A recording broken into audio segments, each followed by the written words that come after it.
Bueno, voy a hacer una exposición que la tengo aquí más o menos por escrito, y después abriríamos al diálogo, a las preguntas, al cambio de impresiones, ¿no? Bueno, la charla se titularía así, ¿no? Francisco y los movimientos populares, otra lógica para el cambio social, ¿no? El Papa Francisco participó de 3 encuentros mundiales de movimientos populares y en cada uno pronunció un discurso, Es bueno por ahí tomarse la posibilidad de leer los 3 discursos seguidos que él pronunció o escucharlos. También es bueno por ahí acercarse a otras cartas que él les manda a los movimientos populares, por ejemplo, cuando se reúnen en California, algo más regional. Bueno, hay compilaciones como esta, por ejemplo, que tiene todos los discursos, pero debe haber otras también y se encuentran fácilmente también a través de las redes, ¿no? Pero hacer toda una lectura seguida me parece que hace mucho bien, y es un poquito lo que voy a intentar hacer yo, una pequeña introducción.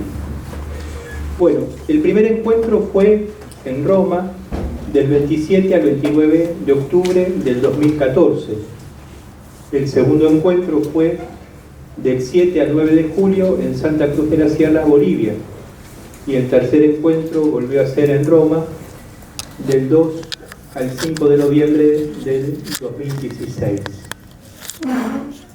A mí me parece también interesante poner la lectura de estos discursos en diálogo con los mensajes que el Papa da para la Jornada Mundial de los Pobres. En este caso hay 3 mensajes, ¿no? Ya. Este año dice, según el Salmo, la esperanza del pobre no será defraudada, ¿no? El año pasado el lema era este pobre gritó al Señor y Él lo escuchó, ¿no? El Papa se encuentra con movimientos populares que desarrollan sus actividades en distintos contextos. Por ejemplo, lucha contra la trata y liberación de personas, recicladores, constructores de viviendas populares, organizaciones barriales, cooperativas populares, experiencias de agricultura familiar, etcétera, etcétera, etcétera. Al encontrarse, él no busca, por así decirlo, confesionarlos, ¿no? Que abracen la religión, por así decirlo, sino que busca acompañarlos en un camino que es un camino independiente del camino de la Iglesia, aunque se cruzan los caminos muchas veces y ahí se produce el encuentro o el diálogo. O sea, el Papa no tiene la pretensión de manejar los movimientos populares, no tiene esa pretensión. Pero sí, en su camino, él quiere dejar sentir su presencia, el sostén y la contribución de la Iglesia. Por otro lado, respetando la autonomía de los campos específicos de cada interlocutor, los encuentros mundiales de los movimientos populares han sido un medio privilegiado para situar a los más pobres y excluidos en el centro de la atención de la Iglesia Católica. Tanto es así, ¿por qué? Porque el corazón de Dios tiene un sitio preferencial para los pobres, porque Él se hizo pobre. ¿Cuál me parece que es la motivación central de Francisco para acercarse a los movimientos populares? Me parece que la motivación central, y que no se nos puede escapar, es una motivación teologal, es una motivación centralmente evangélica. Recordemos el pasaje que dice así: tuve hambre y me diste de comer, tuve sed y me diste de beber, estaba desnudo y me vestiste, enfermo y me visitaste, era forastero y me recibiste, estaba enfermo y me viniste a ver, preso y me visitaste. ¿Cuándo? Cuando lo hiciste con el más pequeño de mis hermanos. Dice en esa carta tan hermosa, que se la recomiendo, acerca de la santidad, Gaudete et Exsultate, dice así, ¿no? Este texto de Mateo 25 no es una simple invitación a la caridad, es una página de cristología que ilumina el misterio de Cristo. En este llamado a reconocerlo en los pobres y sufrientes se revela el mismo corazón de Cristo, sus sentimientos y sus opciones más profundas, con las cuales todo santo intenta configurarse. No hay miradas neutras de la realidad, no existe una mirada neutra.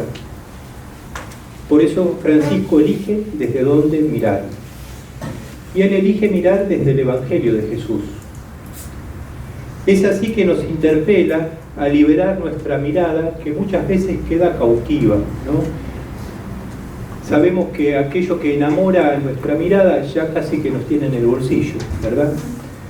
Por eso él nos interpela acerca de nuestra mirada que está cautiva muchas veces, encandilada por un mundo que se organiza en torno al poder, la riqueza y la codicia. Y él nos invita a hacernos prójimos de aquellos que más sufren. Así, como dice en Laudato Si, nos llama a cuestionar la idea práctica dominante que afirma que algunos nacen con más derechos que otros. En los textos de los discursos de los encuentros de los movimientos populares, a veces entonces de un modo explícito, pero fundamentalmente implícito, el Papa destaca un elemento delicadamente evangélico. ¿Cuál es? La predilección de Jesús por los más pobres, por los más últimos, por los más necesitados. Esto está en el Evangelio de Jesús. No puede ser oscurecido, no puede ser dejado de lado, no puede ser olvidado.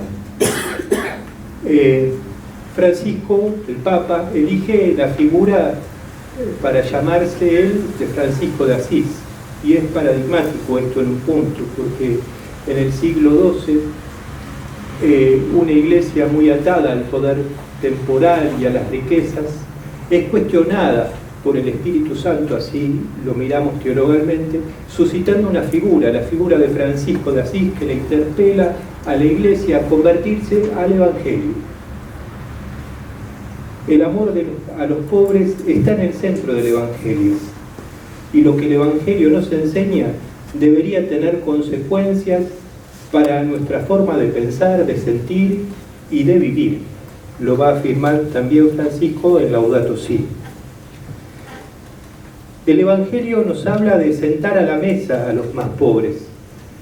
Son muy importantes los encuentros de Jesús en torno a la mesa. En torno a la mesa Él genera comunidad, genera familia. Muchas veces se lo cuestiona el Señor por las mesas en las que se sienta, por los que invita a su mesa, por los que deja sentar a su mesa. El Evangelio nos habla de un verdadero encuentro, de dar lugar a un compartir que se convierta en un estilo de vida. El problema no está en darle de comer al pobre, sino en considerar que el pobre tiene la dignidad para sentarse en nuestras mesas, de sentirse en casa entre nosotros, de sentirse familia. Entonces, aquí el Papa nos está hablando de conversión del corazón. El pobre no es un cliente, el pobre no es un asistido, el pobre, según el Evangelio, está o debería estar en el corazón de la comunidad. Únicamente esta familiaridad permite descubrir en profundidad que los pobres no solo dan que pensar, sino que piensan. Los pobres no solo despiertan sentimientos, sino que sienten. Los pobres no solo padecen la injusticia, sino que se organizan y luchan contra ella. Son protagonistas en la búsqueda de la justicia social. Y eso es lo que Francisco capta en los movimientos populares.